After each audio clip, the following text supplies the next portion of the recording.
All right. Yeah, yeah. So, all right, let's talk about. You talked about it. Your first time booking Curtis Blow. That was also mentioned in the documentary. One of the biggest rappers at that time, the king of rap, they were calling him, or something like that. I forgot what his title was, but he was the man. And you bring him out to L.A. How did that whole relationship start, and what was it like when he was out here? You know, when Curtis first came to LA, he was on Mercury Records. My buddy worked, he was a promotion guy for Mercury. And he tracked down the label, Mercury Records, called it with Russell. Me and Russell cut a deal on the phone to bring Curtis out for Christmas rap. That ain't my guess, so I got to call him back. So we cut a deal to bring Curtis out right before Christmas rapping. And that's what we did. And Russell asked me, could they play Friday instead of Saturday? I didn't think he knew anything about Roger. Somehow or another, Roger had connected with Russell and got them to come to play the sports arena the next night. And boy, talking about some more feud shit. That was some igniting shit because I was mad. Oh my God. I didn't know if Russell was in on it or not, or he just was ignorant to the fact that sports arena was right down the street from the club. But Roger didn't even put he didn't put any posters out because it was so short notice. He heard me advertise and Run DMC. He went back and got with Russell to do his thing Friday. Russell called me, hey man, we got an engagement on Saturday. I thought he was in Pasadena, Pomona, some shit like that. Come to find out, it was right down the street with Roger. And that just put a bad taste in my mouth for New York. And it was cool. The show was good, but it only had one song at the time. It's like that, and that's the way it is. The other song hadn't hit yet. So the show was very short. I thought, y'all gonna do it for $500? Shortly after that, they blew up. You know? Yeah, that's a host. And they broke your mic too. Did you mention that? I was typing. I think. Did you? Yeah, mic, man. Oh, man, I bought an extra mic for that event. I only had one mic up until that day, so I bought another one. Just to have. I knew there was two of them.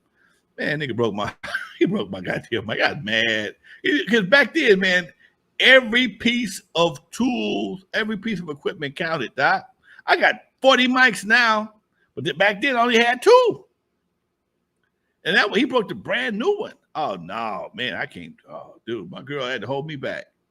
Dude, how you gonna stop me sitting around like that? Okay. But I tell you what, though, what did happen that was really cool. Me and Jam Master Jay, we hopped in the ride, went down the corner, and got a beer.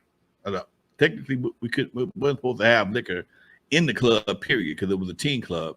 But we sat in the office. He killed a 40 ounce. We just chopped it up, man. I thought I'm trying to pick their brains about the record business. Found out they didn't know shit. They had no idea what they were doing. They had no idea. So I bought him a beer, but it was a good conversation nonetheless. Damn, see? Something that I never knew myself about. You sat down and had a 40 ounce? I didn't drink. That's dope, dude. I never but drank. He did. I did, but I didn't. Not that time I didn't. And DMC was super quiet, and Run was super quiet. Man, R.I.P. Jam Master Jay. Jam Master Jay was the personality guy in that group. Man. So okay, Davey DMX. That's another one that was brought up in the documentary. You just mentioned him. So was that Curtis Blow's DJ? Yes, he was at that time. Yeah, he's also a bass player for everything Curtis Blow did. Fat Boys, some other stuff he did. A bunch of stuff with Curtis. Yep. Okay. Yeah, that's a name that doesn't get mentioned too often. What do you know about, other than the story about him teaching, basically bringing scratch into the West Coast, for lack of better words? But what did you know about him, or what did you know about Davey DMX that you can break down for us? That he's a musician. In fact, he came to town about a month ago. Came to the pad. We kicked it for a good little while, man.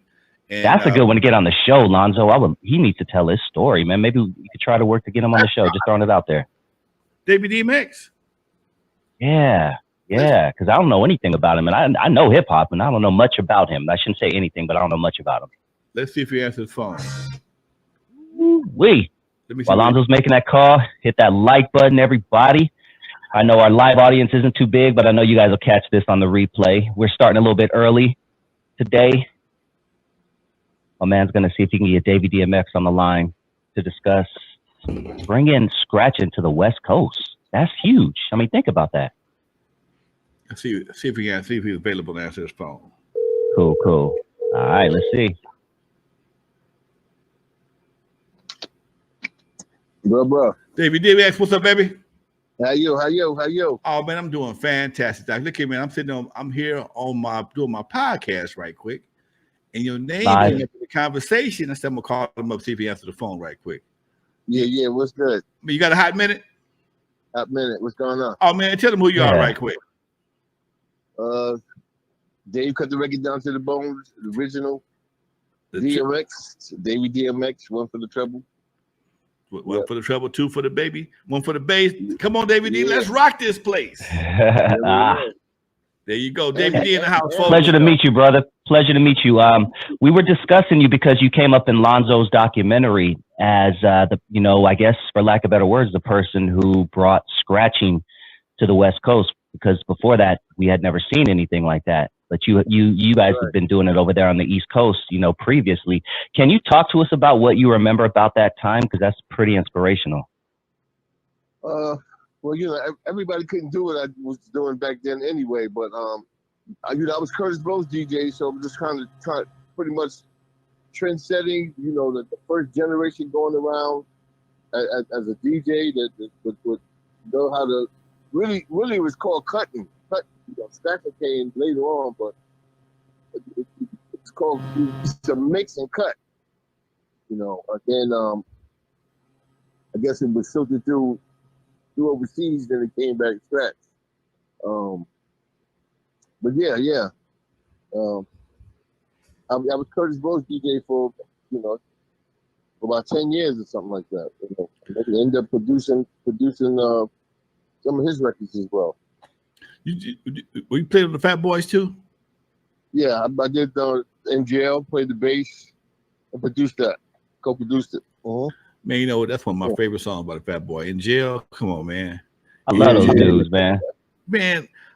Jimmy Spicer, Bubble Bunch, and Dollar Bill by Jimmy Spicer. Okay. I don't know if you're familiar with that too. Okay. Yeah. So you're a real musician. Oh yeah. I play bass with Public Enemy now. Gearing up to go back out on the road. All right, man. I'm sorry to get a chance to hook up with you that day when you came to town, man. They had me busy in the summer gun that day, and I just got caught up. By the time I realized y'all was still in rehearsal, y'all was out of rehearsal, and but I'll be back on the 19th to the 22nd. All right, cool. Y'all rehearsing again? Y'all playing someplace? No, we rehearsing again.